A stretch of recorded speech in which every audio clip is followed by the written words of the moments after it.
Is Jesus the only way to heaven? Have you ever heard that question? Have you ever been asked that question? Many will say when it comes to heaven, it doesn't matter what you believe as long as you are sincere. But let's be honest, we can be sincerely wrong.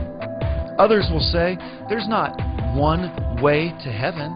There's one destination, but there's many paths, like climbing a mountain. Suppose a dozen people tried to climb to the top of a pinnacle, there would be several different paths they could take, but they would all arrive at the top of the pinnacle, at the same destination.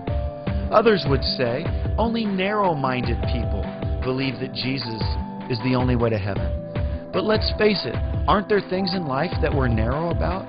When I go to a doctor and he's going to give me a prescription, I want him to be narrow in that prescription. When it comes to this question, is Jesus the only way to heaven? I think that we need to ask Jesus. What did he say about that? In the Gospel of John in chapter 14 and verse 6, Jesus said, I am the way, the truth, and the life, and no one gets to the Father except through me.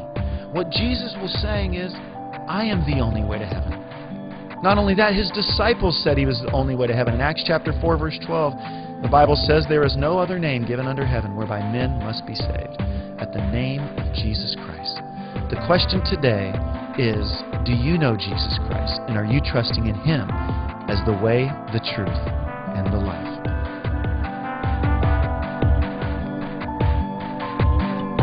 If Jesus is the only way to heaven, then what happens to those who have never heard about Jesus? You'll have to wait for that answer till next week.